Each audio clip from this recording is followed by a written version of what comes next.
Hello, and welcome to another episode of Dirt Road Discussions here in West Bethany Free Methodist Church, located in Leota, Kansas.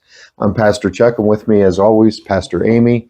Today, we're going to look at the question, what has given the most meaning and purpose to your life so far? Amy, I love this question because it gives us time to reflect and think of the things that we've been through and seeing the hand of God working within them.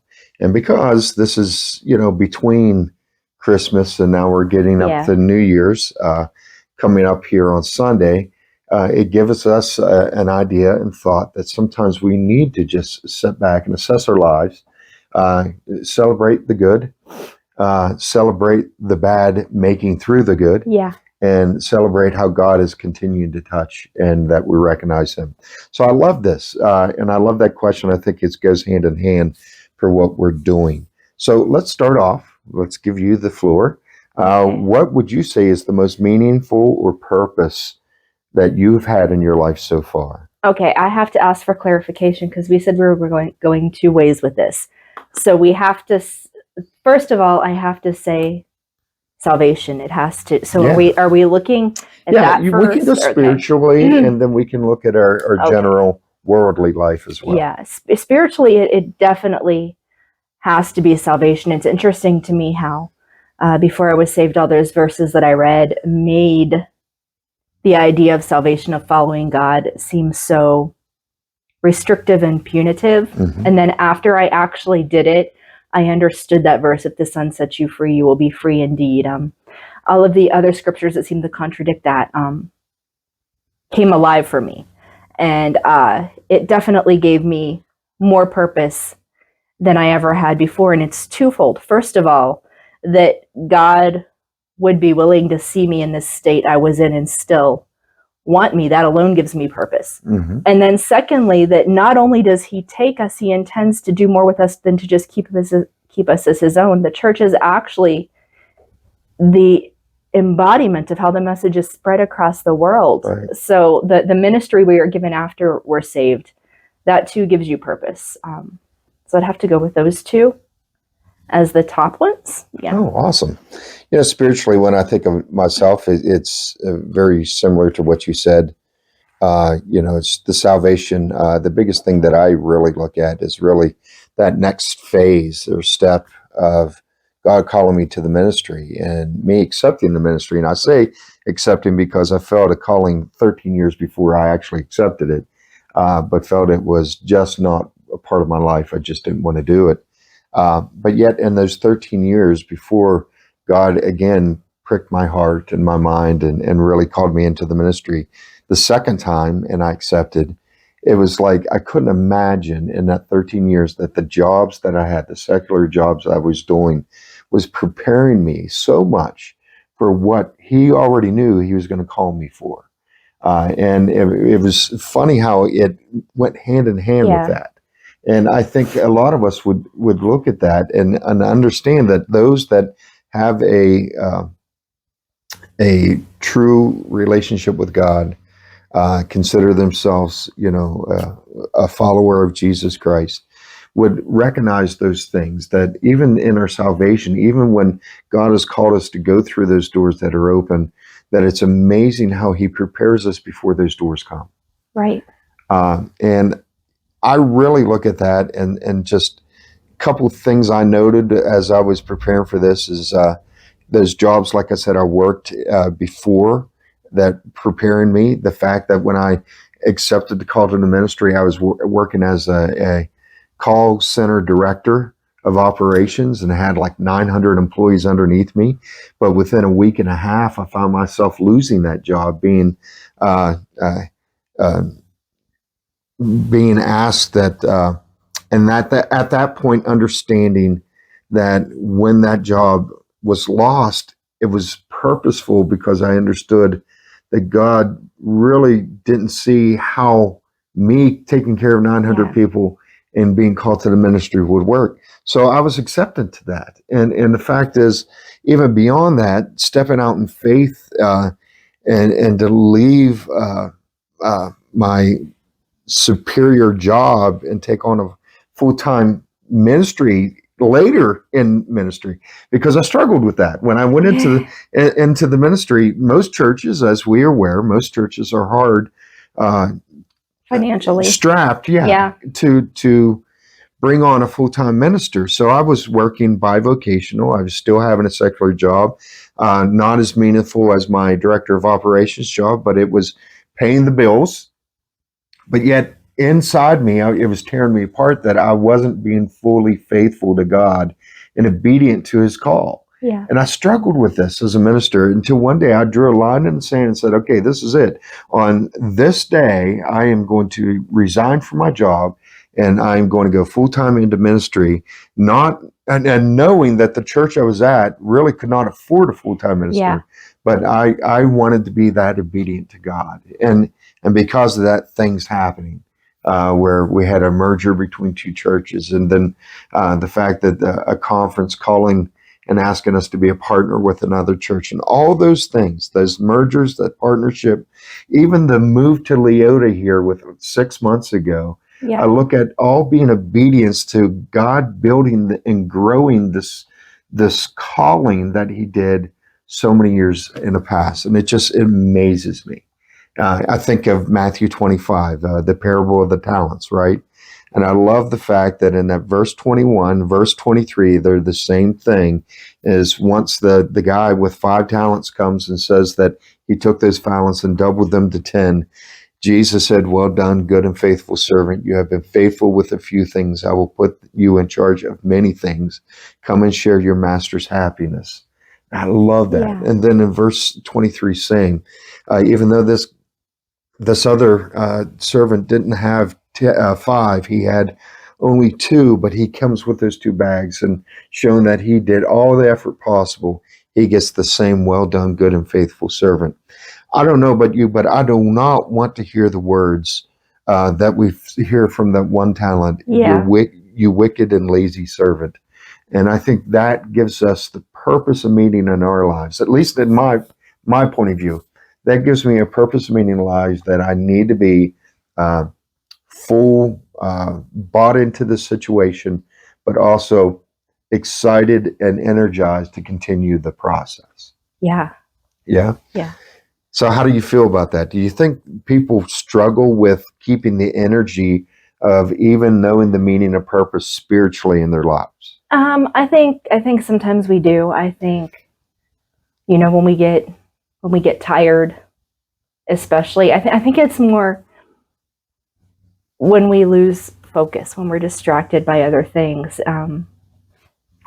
Even if it is just as simple as like an extended illness where you're tired, or Right. something going on with family or something.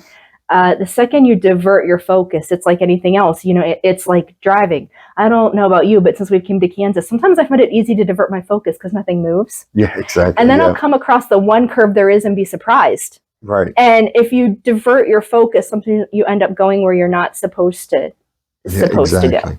Yeah, those curves, it seems like it was easy to take a car around a curve back in Pennsylvania and north side of West Virginia. I Right. mean, it was all turns, but now it's like when you come up to a You're like, curve, whoa. you're hesitant and Yeah. saying, okay, how am I going to do this? But that's part of our lives as well. And I really think that when I say all this, the purpose and meaning, and I think you would agree with, we're not saying that it's always been understandable. No, definitely Right? not. Yeah. I sat here today and I still, I scratch my head, why Leota, why West Bethany Free Methodist, but it just felt like God saying, this is where I need you now. Yeah. And it's one of these things of being obedient, even though you don't know the reasons behind it.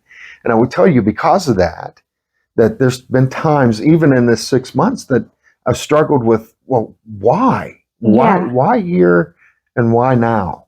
But yet the obedience has to come back, and your focus, as you said, needs to be on that spiritual Right.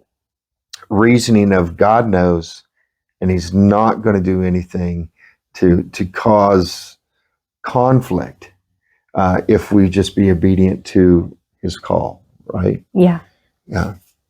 Exactly. I like that. And I'm always fascinated when you talk about your call to ministry and how many years were in between the first call and the second call, because I made it a whole 9 days and it was miserable. Yeah. So I can't imagine years. But at the same time, when you were speaking of preparation, I hadn't thought of it this way. But before we got ready to move, I was going through things because you're sorting, what do I bring, what do I not? And I found a book of prayers that I'd written out the first year I was saved. And I prayed for things like wanting more of a burden for the lost, wanting a love for the church family, wanting the ability to see what people really felt despite what they say, wanting to know. And when I read through those prayers, I thought, well, what did you expect to happen with the way I was directing what I was praying for? So even in the prayers I was praying, I guess, were a type of preparation. Yeah, I mean, you're exactly right. I think we need to look at our lives, and this is everyone in general, need to look at our lives and make sure that we understand that everything we do is meaningful and purposeful to a relationship with God. Okay, that even means prayer. Yeah. To your point, the meaning and purpose behind it. If you're seeking God and saying, "God, show me," be prepared that when He shows you, doesn't mean it's going to stay in the same state or the community that you're in, right? Right. That He's going to show you that if this is where you want to go and this is where you want to grow your relationship with, then He's willing. He's willing to give to you what you are anticipating. But it only comes when we are willing to take what He's given us and saying, I need to take this and I need to grow it. Just like as we see in the parables, the parables of the talents, right?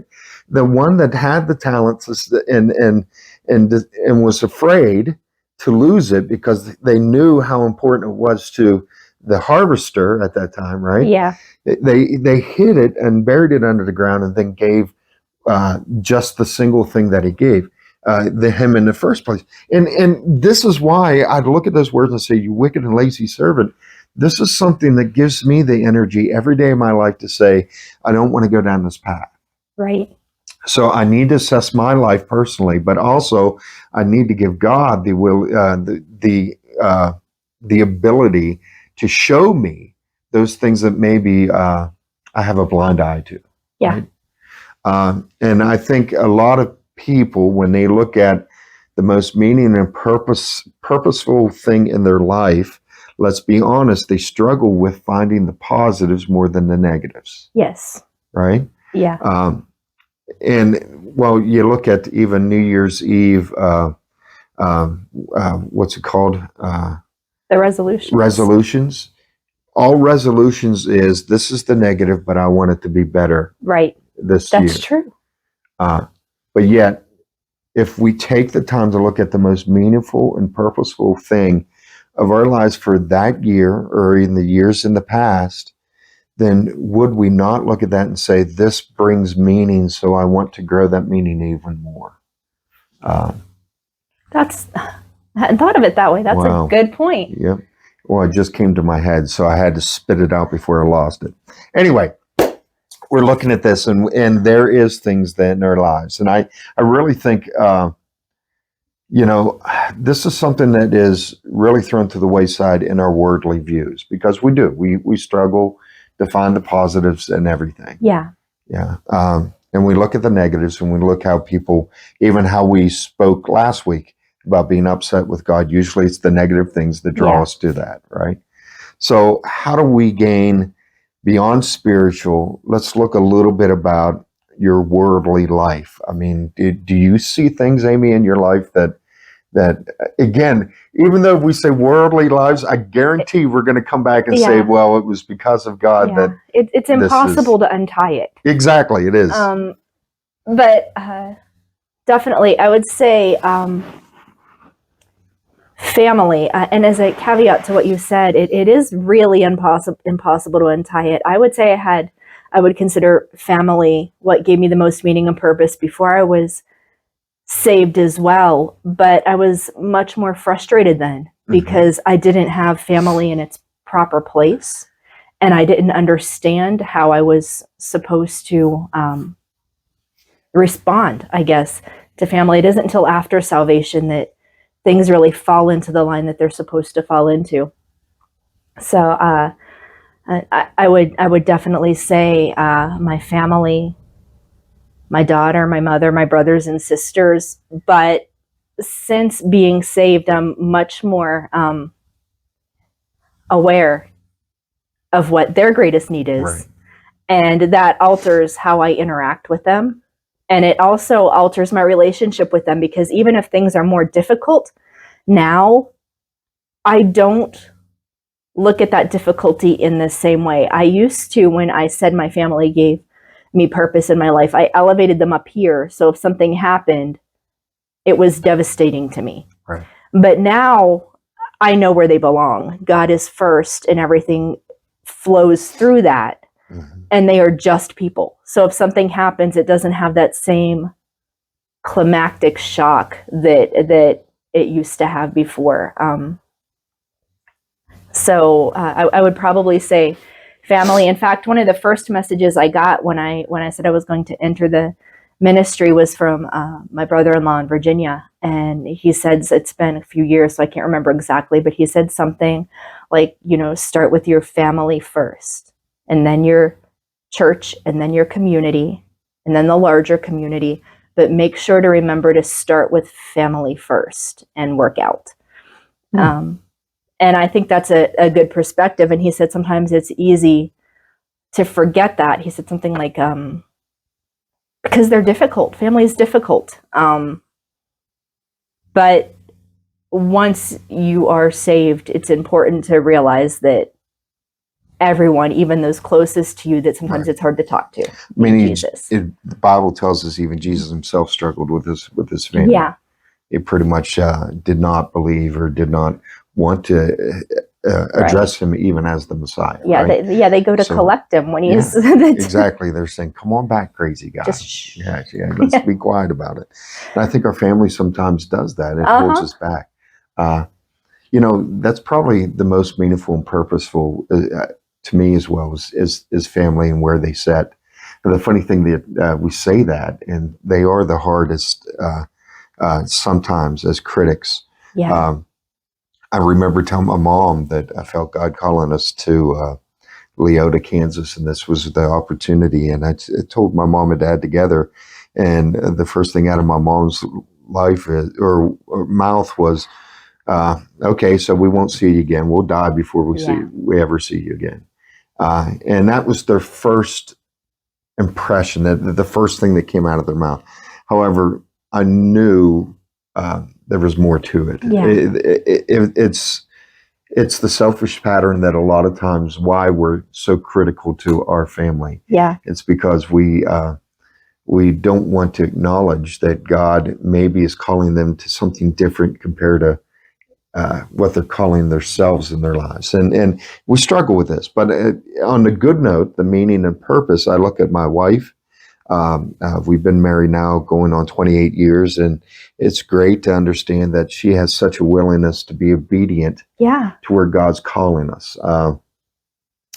I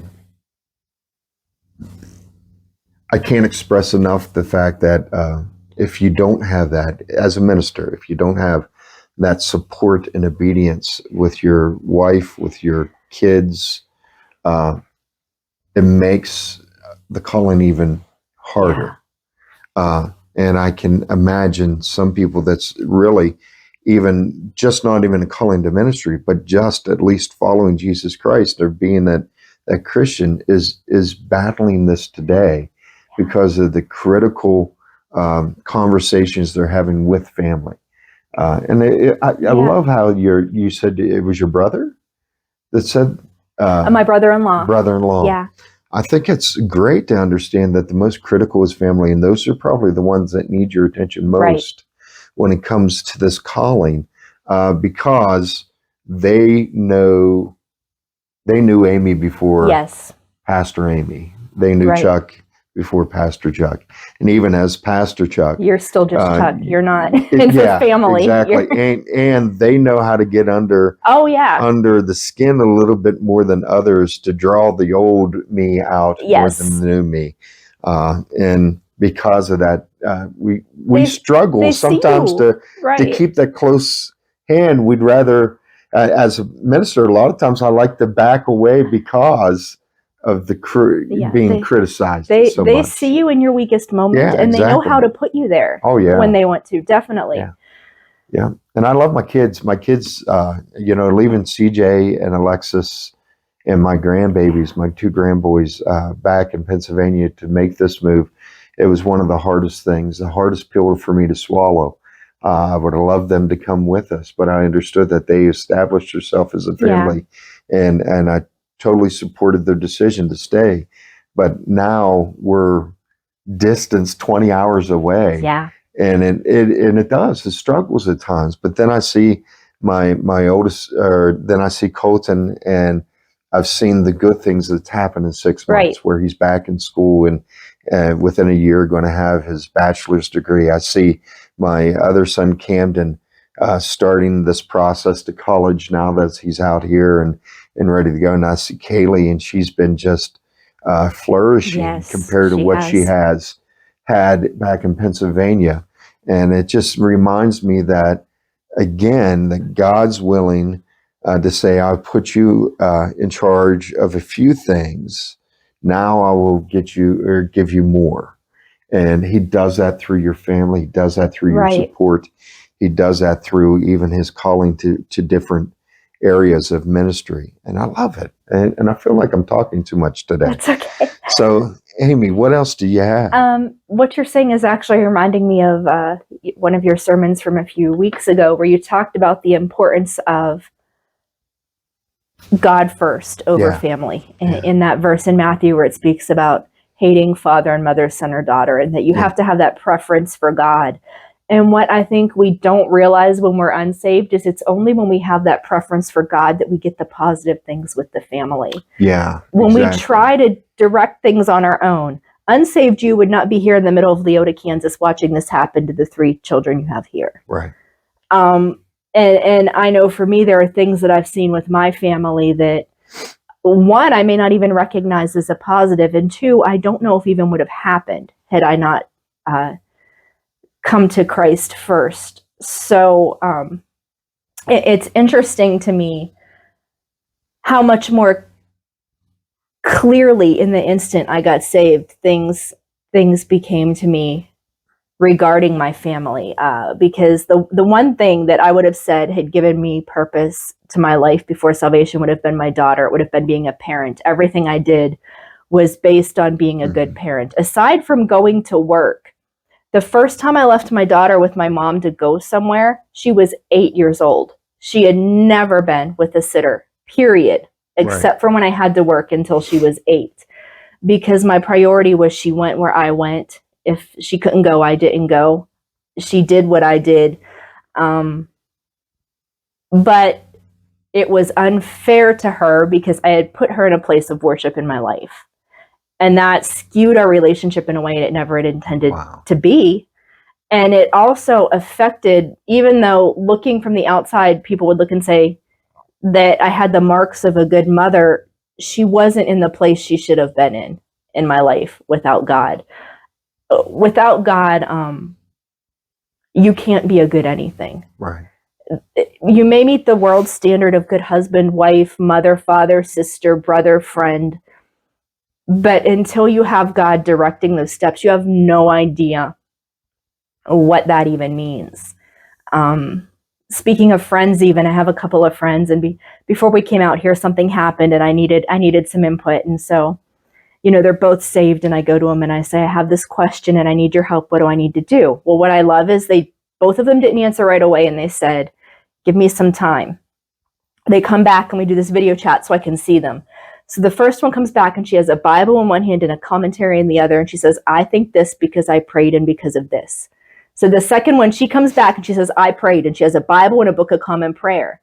That's the kind of advice you need. Right. And you don't even know that before you're saved, that you're missing that. Yeah, exactly. I think a lot of times we look at, someone asked me this question or the other day, that supposedly, just imagine a world that did not have God, that he was not the creator. in that imagination, would you imagine that people would still be good and moral? Think of that. I can't imagine why we would, honestly. In fact, we have Lord of the Flies. We have novels dedicated to this, that when there's no check and balance. I need to make the caveat, though, because every time a Christian says that, an atheist says, well, if you're only being good to avoid hell, or you're only being good. What I'm saying is that God is who writes morality on our very hearts, so that we understand that we help those in a weaker situation. I'm not saying that I would be out here murdering 30 people if I weren't saved. Yeah, and again, that caveat to it is more, I guess the word is not good I was searching for, but it was moral and have a conscience. Yeah. And that's really the question that was asked is, where do we get that from? And I love how you said it's been created within us to have this morality, and it does come from God. Even though those that don't believe in God can't claim that it's just I was born with it. Well, again, it comes to down. what purpose? If you look at anything from an evolution type point of view, to what purpose is it a benefit to me? We see people all the time. A child is drowning and they jump in the water to save them. Evolution tells you save yourself. Exactly. What does it matter to you? Yeah, only the strongest survives. Exactly. We see people put themselves in situations all the time where they can be killed, and sometimes are killed to save other people. That makes no logical sense. Yeah, and most of the time, morality. If they're interviewed after the fact, most of them say, I wasn't thinking when I did it. Right. I had to react. I had to help that. Yeah, split decision. Right. It was a reaction more than a thought. And we would say that's because we are created in the image of God. Even if you deny him, you can't entirely stamp that out. He tells us that he will write his law in our hearts. We know what we should and shouldn't do. Exactly. And, some people would even claim the fact that, okay, it matters what environment you've been raised in. But again, the sequence pattern that you see with this is this person, the next generation, still has a choice whether to follow the pattern of the environment they were in, or to seek a different route, and many have. So with that understanding, that conscience and that morality really can't be, does it impact your environment? Yes, because you see X, but you want to be Y. And it can go both ways. I mean, there's individuals that, many that were born and raised in a Christian home, but yet still have no desire to show that conscious moral aptitude to what God expects, right? Exactly. Just because it's in there doesn't mean you can't deny it if you still have a choice. Right. And some people think before they react. Yes. It reminds me of a young man last year when I was teaching the Bible class. That was my word I used, or that phrase I used to him every day. Please, would you think before you react? Unfortunately, his reaction was not the good stuff. It was more of struggles with morality and moral ideas and thoughts. So when we look at our families, it is a struggle, but yet they are there. And you mentioned that reference of the scripture that I preached on the other day. Actually, I used Luke instead of Matthew. It's in multiple places. Okay. But in Luke 14:25, it says a large crowd was following him.